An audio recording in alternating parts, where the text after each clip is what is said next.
Thank you all for coming, and good afternoon to you all. Really glad you're here. My name is Nico Geyer. I'm a software engineer at Kaleido. Kaleido is a software startup in the enterprise blockchain space. We're actually headquartered right here in Raleigh, North Carolina, about 2 blocks that way. So it's great to be able to come speak at a local conference here. And I'm really excited to be able to tell you today about Hyperledger Firefly. Firefly is the newest project in the Hyperledger umbrella, which is part of the Linux Foundation that's focused on blockchain software for business. So really excited to introduce this project to you. This is a day of firsts for us. This is actually my very first conference speech, so I'm excited about that. And this is the first time that we're introducing Hyperledger Firefly.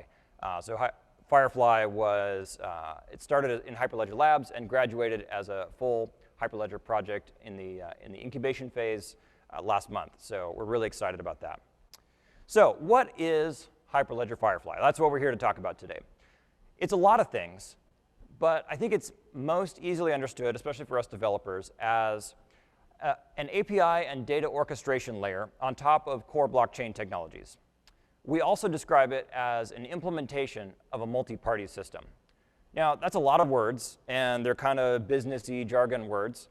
So I want to spend some time unpacking that, and that's really what we're going to talk about in this presentation. So to unpack that, I like telling stories. I think it helps people understand concepts. So we're going to tell a story. So you are the main character in the story. So use your imagination here with me for a little bit. You're a lead developer working at a high-tech company, high-tech software company. You've just been assigned a brand new project. It's a greenfield project, but you need to integrate some existing systems with some new systems, and it's going to be a really big effort. So here are the requirements. Your mission, should you choose to accept it. So this is all things open, so we're going to go to space. So remember, we're using our imagination here. So sci-fi alternate timeline, we all have starships, and people are flying around the solar system, going to other solar systems. So we need a system to manage all of the data around starships. So we want to do things like we want to be able to register a starship. We need to be able to report on a starship, see different things that have happened to it. Maybe it's a transaction history of when the ship was bought and sold to different owners, maybe when it had significant maintenance or new parts, that sort of thing.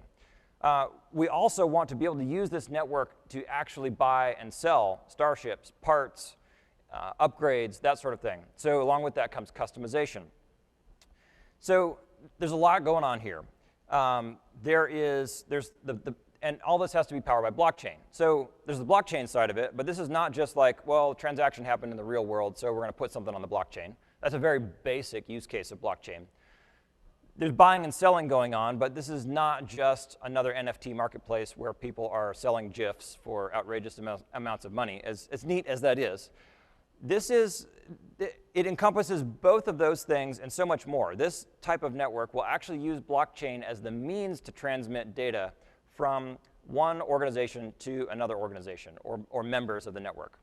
So who are the members of the network, you might ask? Great question. Let's talk through that. So this is what we describe as a multi-party system. So in this network, there's going to be several different organizations. First one, probably starship manufacturers. So they create a new starship, they launch a new model. They're going to register that data on the blockchain, tell everybody, hey, here's this model.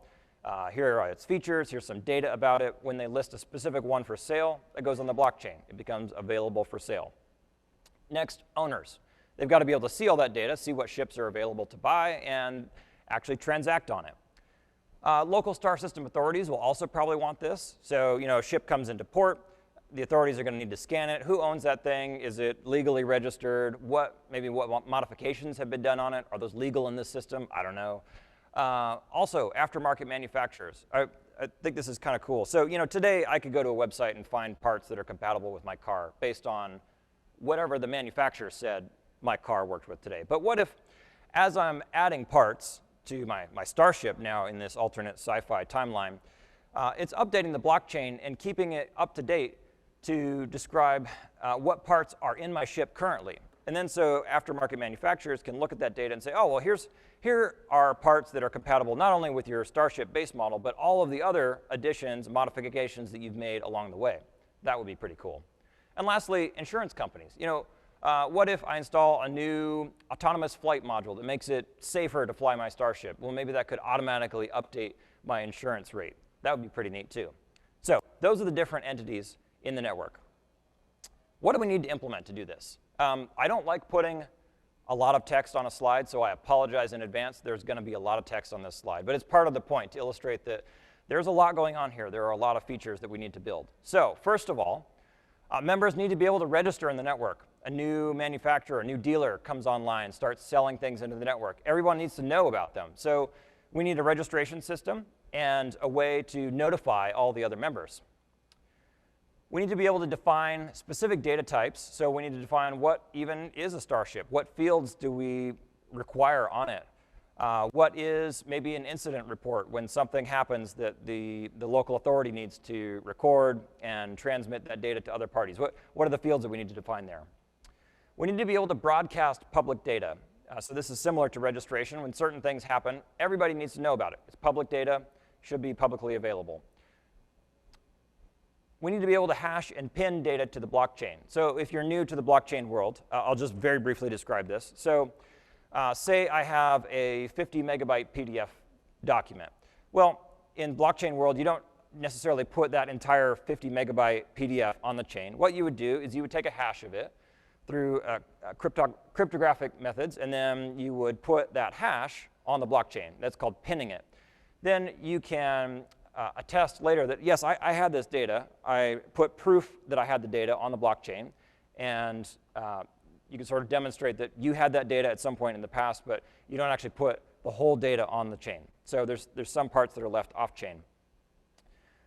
Along with that, along with sort of being selective about what we put on-chain versus off-chain, there's some proprietary private data that we may not want to put on the chain. We may need to attest that we have it, but we don't want to share that with everybody. In some cases, we may not even want to share what the data was with everybody. We may only need to share that with certain parties. So we need that ability as well.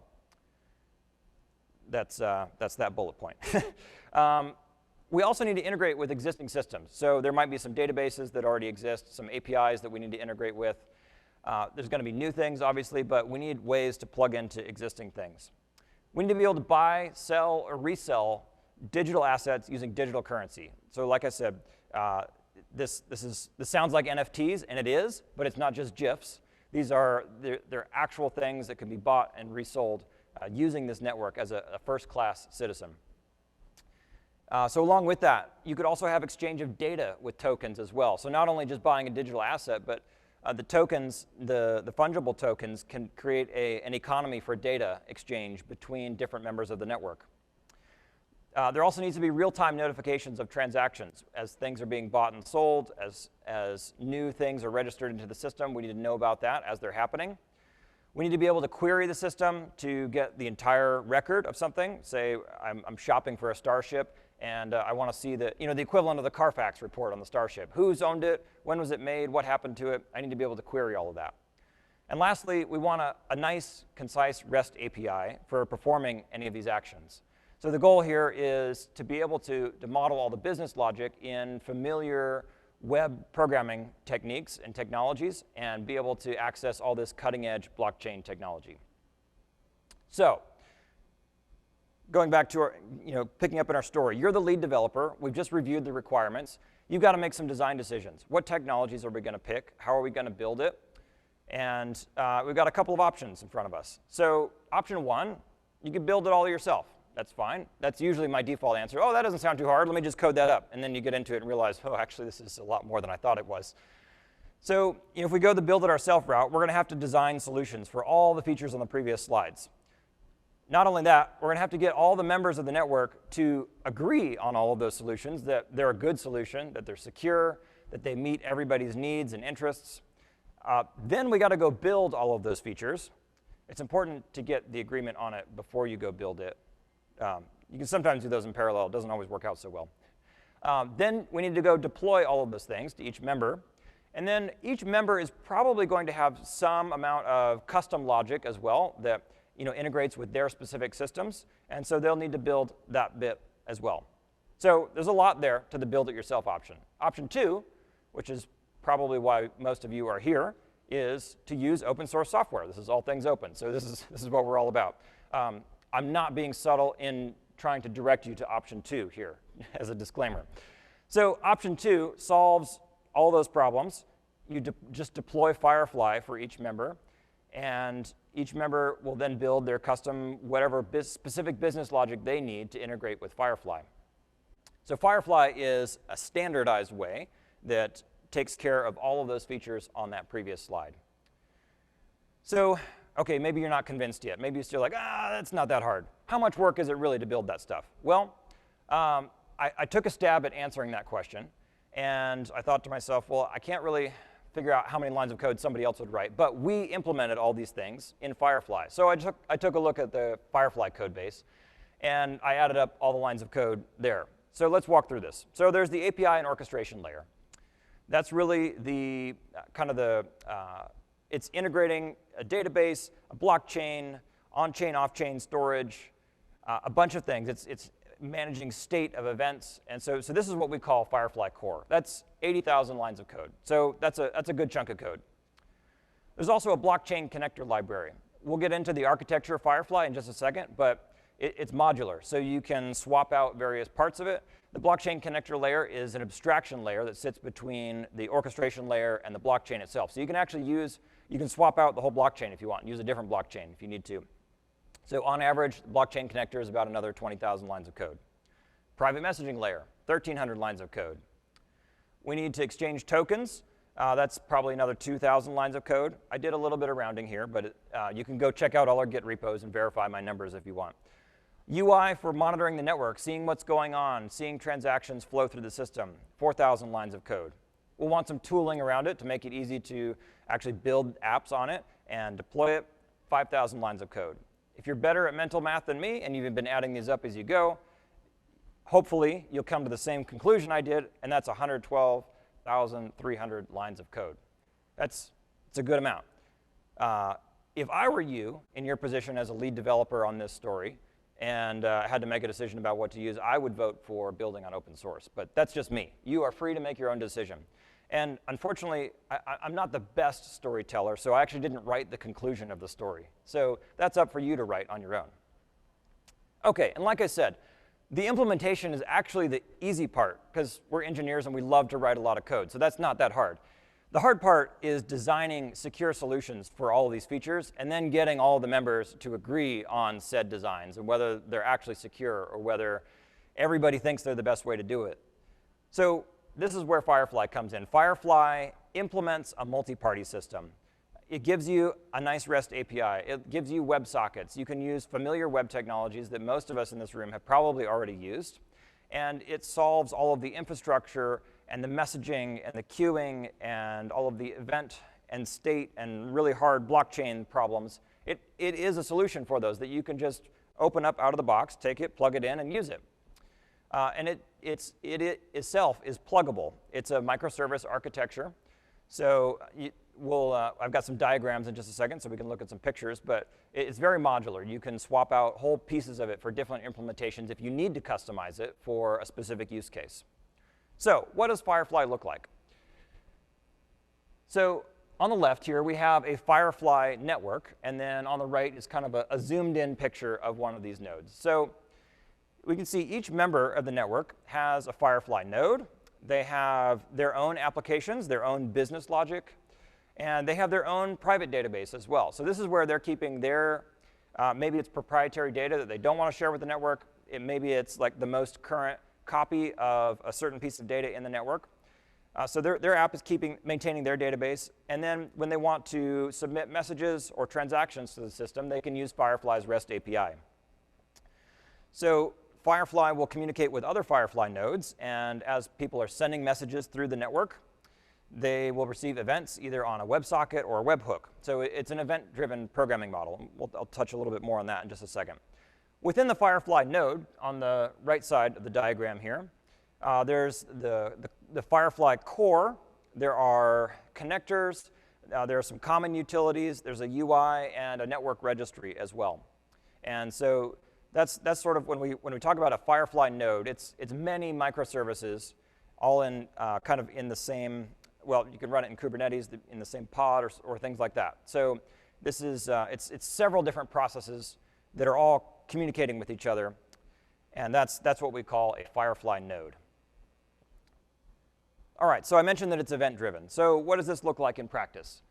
So on the top, you have your application. And like I said, you have your own database where you're keeping track of the latest state of things. So the model in Firefly is that I submit a transaction to the network using the REST API. I get an ACK back. That ACK has an ID, and then I can use that ID to look up the message later. I can listen on a WebSocket to see when events are coming in real time. That may be when another member has confirmed that message, or maybe somebody actually generated another message in response to mine. So maybe I submit something, the system says, OK, yep, we got it. Now it's been delivered to another member. Oh, and by the way, now they have the next step in this big, long business process that has been defined here. And so you get another message coming in on that WebSocket as well. So as data is being updated in the system, your app would then probably keep the current state, the latest state, in your own database. However, Firefly has the entire transaction history. So if you ever need to go query, how did we get to the current state? What's the whole series of transactions? Firefly has an API that you can use to query that. So that's the event-driven model of Firefly. I also want to briefly touch on the architecture. What does it look like inside the code? Because I'm a developer, so I love talking about the code. So I mentioned that it's modular. It's pluggable. So down here at the bottom, we have the Firefly core. And Firefly core is, like I said, it's an API and orchestration layer. So the core has defined a set of interfaces. And in code, it's written in Go. There are actually Go interfaces. And so they define a set of functions that, this is what the persistence layer does. It needs to, put data. It needs to get data. It needs to query data, delete data, that sort of thing. So for each of these interfaces, you can write a plugin. So out of the box, we have plugins today for a SQL abstraction layer, and we can use PostgreSQL or SQLite. So when you're running in a local dev mode on your machine, it uses SQLite.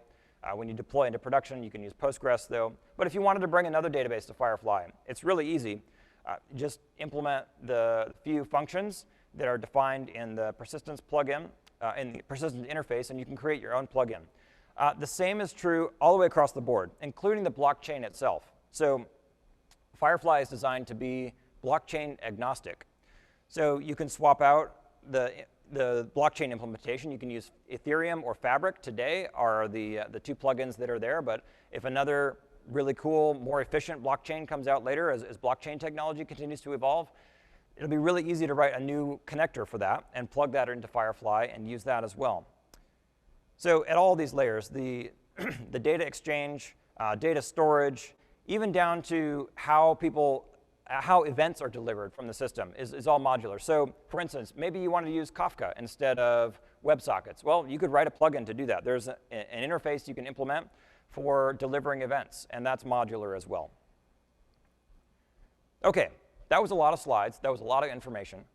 I'm going to switch gears now, and I would like to actually show it to you in action. So we're going to do a demo. And I know live demos are risky, but I'm going to do one anyway. So I have switched here to a terminal, and I'm going to use the Firefly CLI to get started here. So I'm going to type a couple commands in here and try to narrate this as I go. So the Firefly CLI, it's a Go process that you can install with Go install. And I'm going to run ff init. And this will create a new local development stack for me here. So I'm going to call this one demo. And it's going to ask me the number of members that I want to put in this network. I'm going to say 3. And it will say, I created it for you. So you may notice we're using Docker Compose. I'm going to start this up, and then while it's starting up, I will describe what it's doing. So I'm just going to type ff start demo. I'm basically going to follow the steps that the CLI is walking me through here. And then that's going to start up. So while that's going, it's going to do some work. This first time setup takes some time because it's doing a lot of things.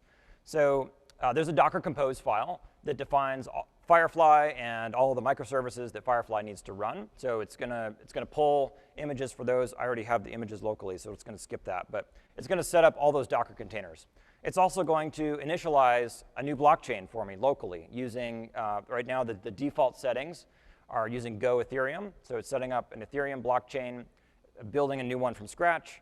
It's going to, after all these processes come up, it's going to deploy smart contracts that Firefly will use to run transactions on chain, and it will also register all of the members on the network, and so they'll know about each other. So there's a number of steps here that normally you would have to do manually, besides just like turning on all the things. You have to tell them about each other. So the CLI is designed as a developer-friendly tool to get started building apps on Firefly. So it runs on my machine. It builds an environment that's optimized for local development. So we're using SQLite. We're using one blockchain node. So consensus is really easy. It's really fast because getting everybody to agree that a transaction should go through is just one node saying yes all the time. So this is not a production-ready tool. It's not a tool designed to deploy a production network. So just wanted to make that clear. This is a developer tool designed for setting up a lean, mean Firefly stack on your own machine. I didn't mean to make that rhyme, but it worked out that way. So we are almost done here. We're now going through the process of registering the members, and then the Firefly CLI should tell us, should give us a URL of a UI that we can pull up in our browser in just a second. Then we can start running some transactions on it. And there we go. So we told it that we wanted to build a network of 3 members, and so we have a URL for each of the members here, and you'll notice they're running on consecutively incrementing ports. So member 0 is on port 5000, member 1 is on 5001, member 2 is on 5002. So we're just going to open up those things here. That didn't open in the tab that I thought it was going to, but that's OK.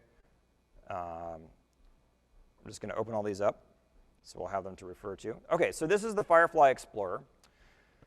Firefly Explorer is a read-only view. It's sort of a way to inspect what's going on inside the Firefly network. So you can see right now we have 3 members. Is that? I'm going to make that a little bigger. Sorry about that.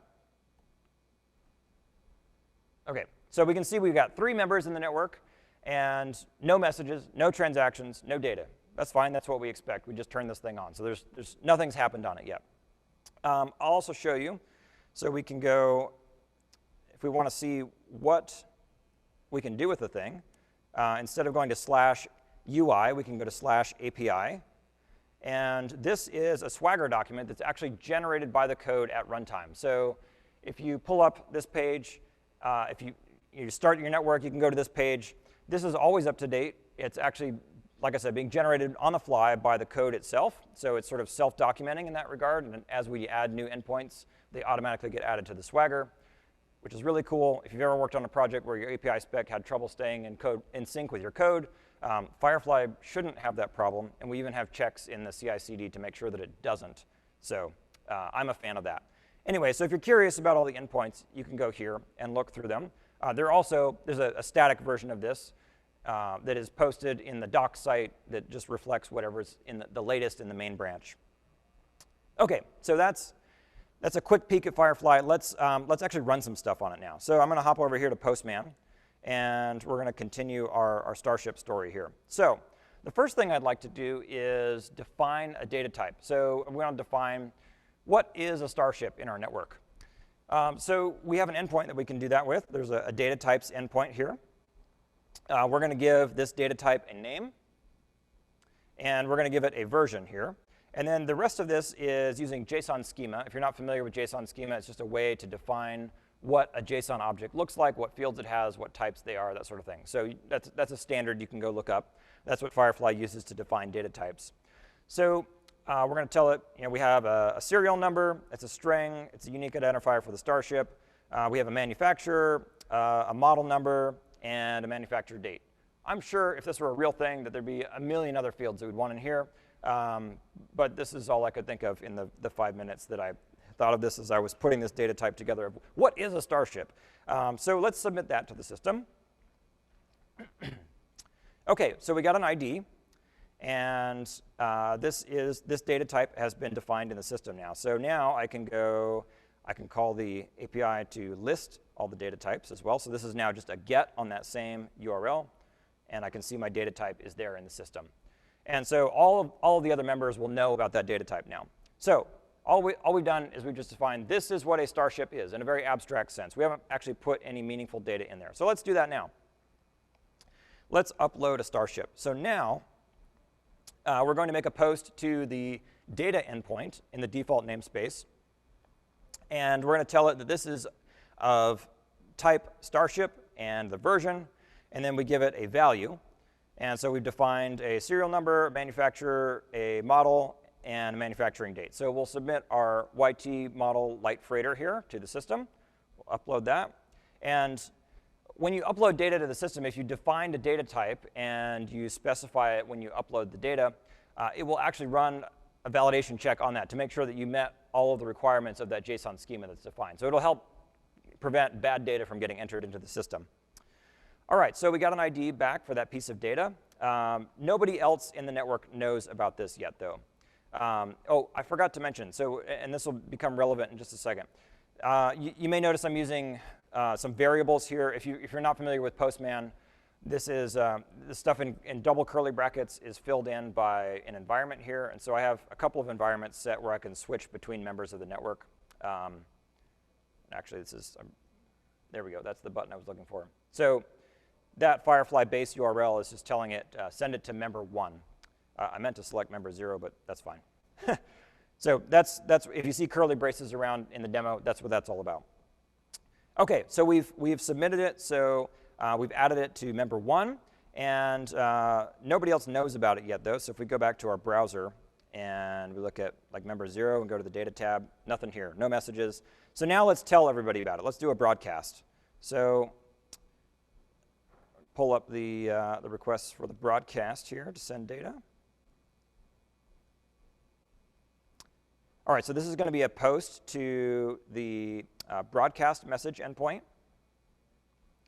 And what I'm going to do is I'm going to copy the ID of the data that we just uploaded and put it here. So now I'm telling Firefly, hey, that piece of data that I uploaded earlier, I want you to tell everybody in the network about it. I want them all to have a copy of it. It's public data, so send it to everybody. You could also inline the data right here. You don't have to specify it by reference. But so you could just put a JSON object right there if you wanted to. If you want a little bit more control of it and you want to reference that thing later in other transactions, though, it's helpful to have the piece of data itself have its own ID separate from any messages about the data. So I'm going to send that data now, and I'm going to send it to everybody. And I should be able to go back to my UI here. And there we go. There's some data. So now, so that was member 1, just broadcasted that to the network. And here I'm looking at, this is member 0. Make that a little bigger for you. And we can see that piece of data that we submitted earlier. Just for the sake of the example, we can go look at member 2. They see the broadcast as well. We'll go into the data tab. There's the same piece of data. So now everybody in the network has a copy of that data. And they can see that that data is there, that Starship has been registered. OK, well, that's great. What if we want to put some data in the system and we want to tell one member about it but not the other? Let's give an example of sending a private message now. All right, so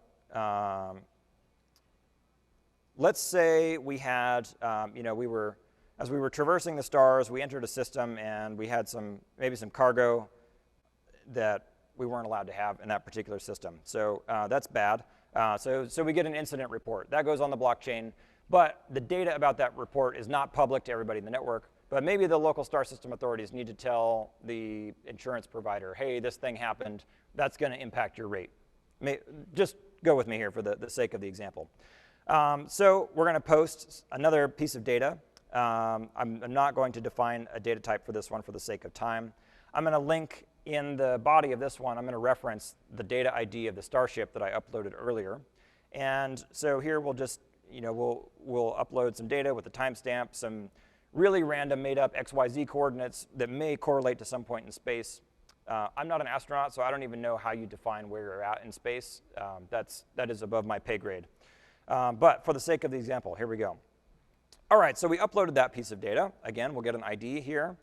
And now we're going to grab this ID, and then we're going to, instead of broadcasting it to everybody, the key difference is here, we're going to send a private message.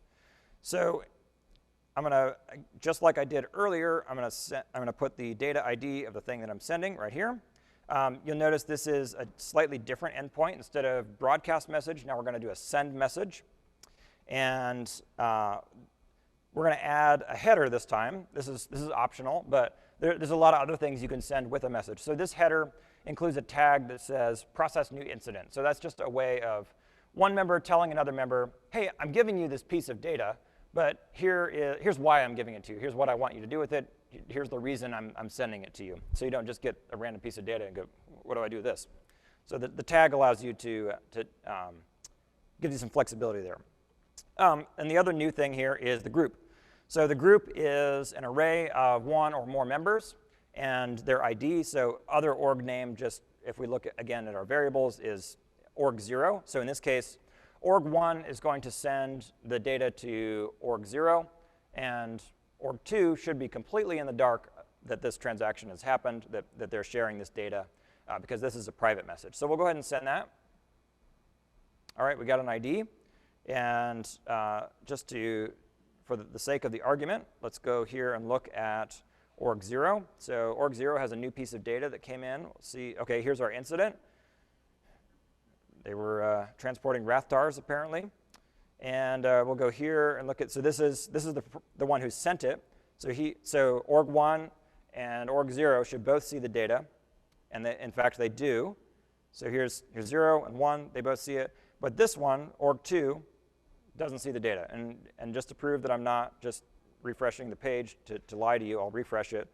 And it's just not there. So that was a private message. So the first two orgs can see it, and the other one can't. There is a lot more that Firefly can do. There's a whole token exchange. You can mint tokens. You can transfer them. You can burn them. I would love to get into all of the different things you can do with Firefly. Unfortunately, we don't have time to go through every single endpoint today. There are some other great resources in our wiki and our docs that go through all the different things that you can do with Firefly. And if you're interested, I encourage you to check those out. So I'm going to go back to my slides here. I have 2 more slides, and then I'll wrap up. All right, so this was kind of a fun example. I like sci-fi. I like Star Wars. But do people actually use Firefly? Does this type of thing, is it actually useful in the real world, in today's non-alternative sci-fi timeline? And the answer is yes. So multi-party systems, as hopefully you've been able to kind of make the mental leap from my cool sci-fi example to the real world and where this might be useful. So anytime you have different either companies or organizations working together with varying levels of trust. So we'll take insurance agencies, for example. They need to work together. They need to perform transactions. They need to exchange data. They may be competitors, though. So there's a lack of trust there. And not only that, they have proprietary data that they need to keep proprietary and private. So that's one example. There's a lot more that I could talk about, though. But anytime you have multiple organizations or entities working together in a network, and you want to power all of that with blockchain, this is exactly in Firefly's wheelhouse. So that's what we mean by a multi-party system. So there are, in fact, today use cases and companies building real apps on Firefly in the insurance industry, in healthcare, real estate and finance, and also in nonprofits and charities. There's a really cool one that it's another open source project that I've been helping kind of on technical advising on, where some folks had the idea of it would be really cool to use blockchain to help create a safe, auditable system for donors to donate things to the people in need, and to be able to track that using blockchain, have it be auditable, have it not be able to be mutated on the blockchain. And so it's a really cool application of it, and also an open source thing. So I'm really excited about that part too. I'd like to conclude today by extending an invitation to get involved in the Firefly community, even if you don't know anything about blockchain. In fact, I will say before April, I had never written a blockchain app. I had never written a line of code that used blockchain. I had tried mining on my GPU, quickly did the math and figured out that was not going to be effective with the GPU that I had.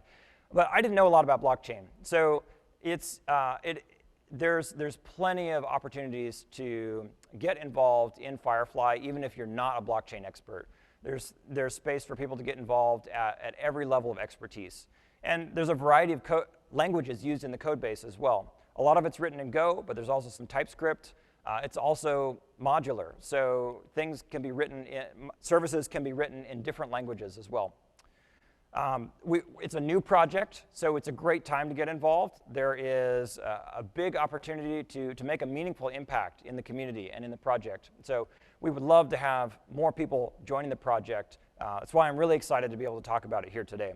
If you want to get involved, you can check out our code on GitHub. You can also join our Rocket Chat. It's like Slack, but not quite as user-friendly, as I like to describe it. But all the maintainers are on there. It's a great place to join and just ask questions directly to the maintainers, talk about Firefly. And then another great place to get involved is in our open community calls. So every other week, we have a Zoom call where we usually have like 3 or 4 maintainers on there every week. We'll talk about what's going on in the project, what big new changes are coming down the line. It's a great opportunity to get feedback from the community, from people that are using Firefly on, like, hey, I'm really excited about this thing, or hey, it would be great if Firefly had this. And we love to get feedback from people. And it's an open forum for people to discuss Firefly, talk about how they're using it, and talk about the project. So definitely encourage people, if you're interested in it, join our community calls. It's on Zoom, it's free, it's open. And yeah, everyone is welcome. We would love to have more contributors.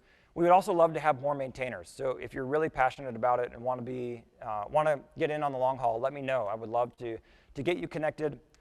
Again, my name is Nico Guyer, so you can look me up on Twitter or LinkedIn. I'm N Guyer. That's N-G-U-Y-E-R. Would love to get to know folks and help you get involved if it's something that you're interested in. But thank you very much for coming out today. I really appreciate your time and being able to speak to you. It is a pleasure. So thank you. And I think we've got a few more minutes for Q&A, but thank you very much.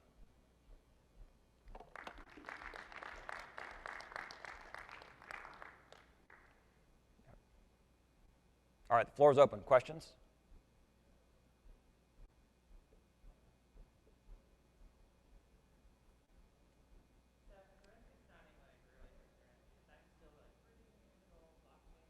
Sure.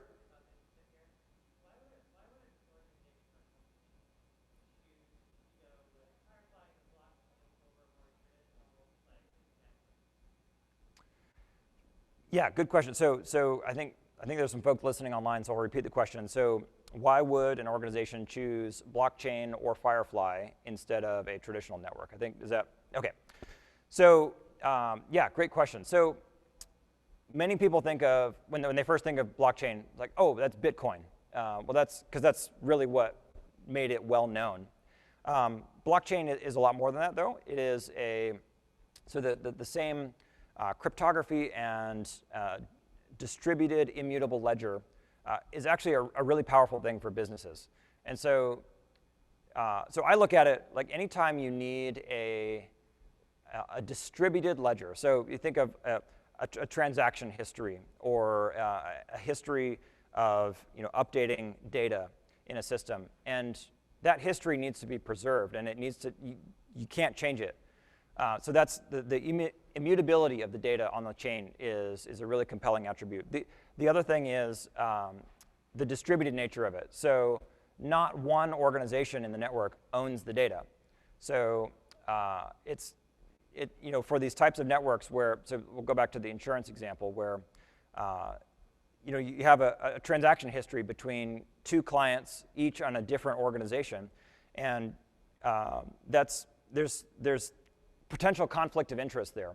And so having everyone have the same copy of the data on the chain is really valuable because everyone can see it, everyone can audit it, and no one person can go make a change to the transaction history, and everyone else would be aware of that.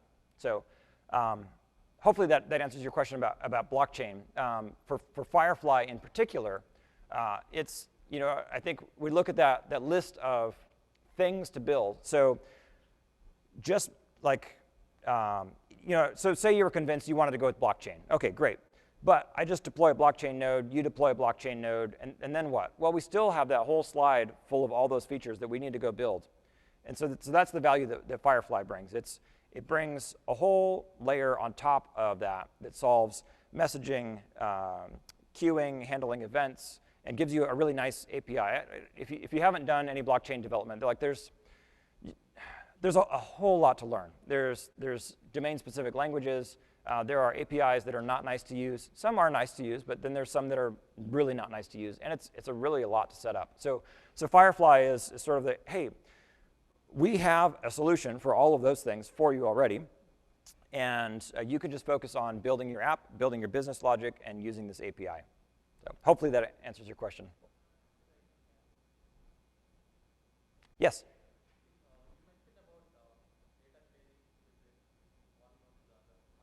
Mm-hmm.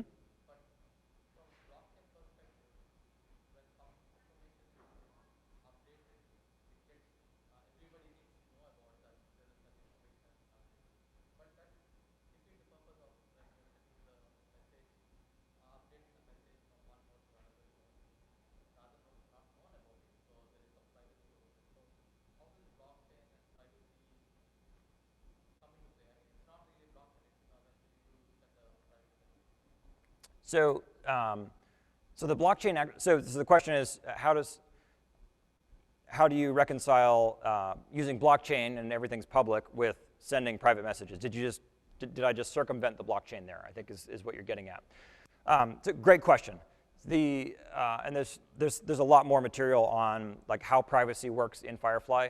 The short answer to your question is no. I still use blockchain there, but all that you'll see if you go look on the blockchain is an Ethereum address and a hash. And the hash is really meaningless because no one else has access to what that hash actually represents. So in the case of the broadcast, anyone in the network could look at that hash on the chain and then go look up, what does this data point to? In the case of the private message, there's nothing to go look up. Only the two members that were actually sharing that private data actually had the original data that they could look at that the hash represents. Does that make sense? Okay. Okay.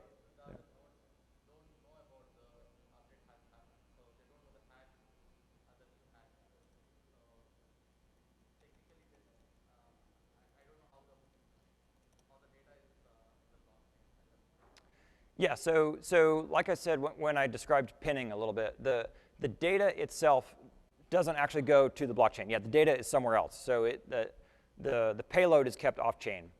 So what we're putting on chain is the hash. Yep. Yep.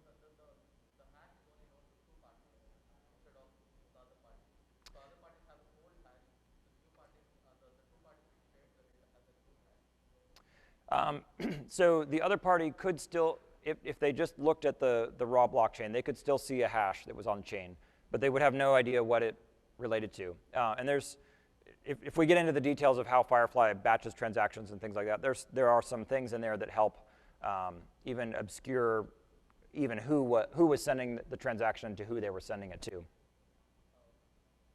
Yeah, great question though. Yeah. All right, we got 1 or 2 minutes left. Any other questions?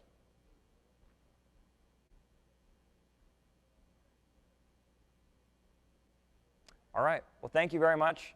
I really appreciate your time, and it was great to be able to speak with you all today. Thank you very much.